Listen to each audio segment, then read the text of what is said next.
Topic time value of money, TVM में इसको मुख्तसर करके लिख रहा हूँ। इसका चैप्टर नंबर 5 है, गिटमैन आथर है इसका, और क्वेश्चन नंबर भी 5 यानी कि 5वां चैप्टर 5वां सवाल ये हम सॉल्व करेंगे आज। हाँ, इसमें कहता है कि यू हैव $1500 टू इन्वेस्ट। मैंने पिछले लेक्चर में भी कहा था कि जो इन्वेस्टमेंट की रकम होती है और आमतौर पे वो 2 डे ही होती है, तो वो हमेशा हमारी प्रेजेंट वैल्यू, तो उसको मुख्तसर करके PV लिखते हैं। इन्वेस्ट किया इसको at 7% interest compounded annually. Rate of interest आपका, हम इसको स्मॉल आई में लिखते हैं या R भी लिख सकते हैं, ये आपका 7% है। कंपाउंडिंग एनुअली का मतलब होता है साल में एक दफ़ा इंटरेस्ट मिलेगा, 5 साल में 5 दफ़ा मिलेगा। अब इसमें मैं कहता है find how much you will have accumulated in the account at the end of. Number 1 हमें कहता है कि अगर आपका 3 साल हो। नंबर 2 कहता है कि साल चेंज करके 6 साल हो। नंबर 3 कहता है कि अगर आपका 9 साल के बाद। तो हमारा फ्यूचर वैल्यू का सिंपल, हमने पिछले लेक्चर में भी फार्मूला पढ़ा था। फ्यूचर वैल्यू का फार्मूला है present value into 1 plus interest power m। अब PV की जगह पे हम 1500 लिखेंगे। रेट को आप पहले 100 पे डिवाइड करेंगे, आपका 0.07 और इसको 1 में ऐड करेंगे डायरेक्ट, ये 1.07 पावर आप 3 ले लेंगे। नंबर 1 के मुताबिक हम कर रहे हैं।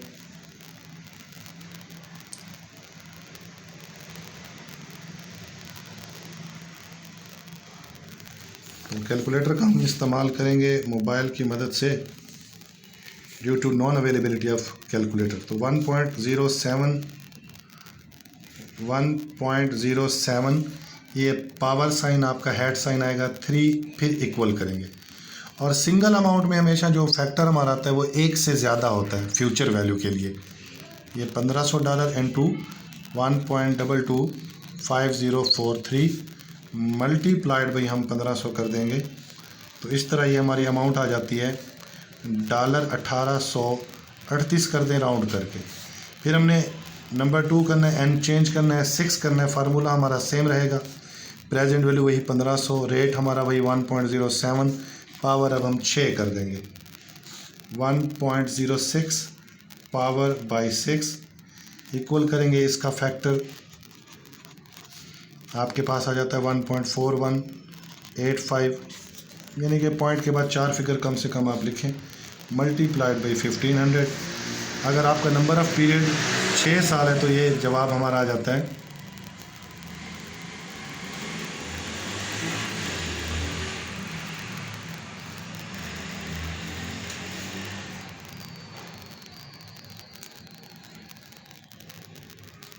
1.07। मैं दोबारा चेक कर रहा हूँ फैक्टर, शायद 1.50 मैं काट के इसको, ये मुझे लगा कि जवाब, क्योंकि मैं बार बार ये सवाल करता रहता हूँ, मुझे आंसर याद होते हैं, लेकिन तो मुझे लगा कि आंसर गलत आ रहा है, तो इसलिए मैं दोबारा करूँ। 1500 के साथ आप मल्टीप्लाई करेंगे, फिर इसको फैक्टर को मल्टीप्लाइड बाई $1500, इस तरह ये आपका आंसर आ जाता है 2251। इसी तरह नंबर 3 में हमने एन चेंज दोबारा करना है, 9 ईयर लेने। फार्मूला हमारा सेम है, 1.07 की पावर हम 9 लेंगे। अब ये 1.07 पावर 9 इक्वल करेंगे, ये आपका फैक्टर आ जाता है जी 1.8384, आगे 5 भी है, मल्टीप्लाइड भी उसी तरह 1500, प्रेजेंट वैल्यू सेम है हमारी। तो इस तरह ये डॉलर में आ जाता है 2758 कर देते हैं राउंड करके, ठीक है जी। तो अब नेक्स्ट जो इसकी रिक्वायरमेंट है वो मैं यहाँ कर देता हूँ।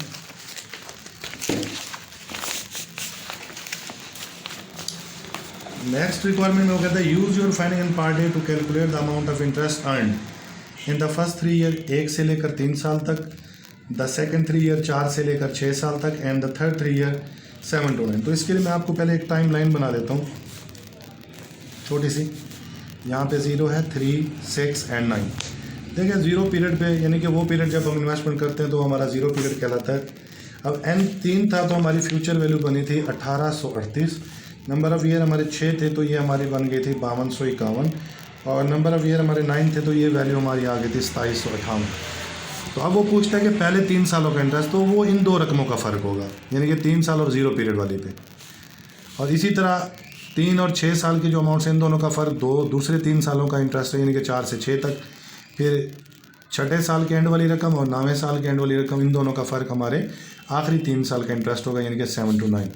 तो अमाउंट ऑफ इंटरेस्ट हम निकालेंगे अब यहाँ से आराम से। अमाउंट ऑफ इंटरेस्ट नंबर 1 इसका फर्स्ट 3 ईयर 1 से 3 साल, उसका फार्मूला हम लगा देते हैं फ्यूचर वैल्यू 3 साल वाली माइनस प्रेजेंट वैल्यू, यानी कि 1838 नफ़ी 1500 हम करेंगे तो ये $338 हमारा पहले 3 साल का।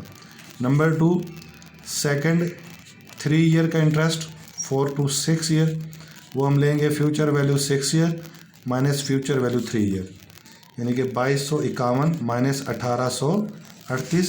तो इस तरह ये डिफरेंस आ जाता है हमारा $413 का।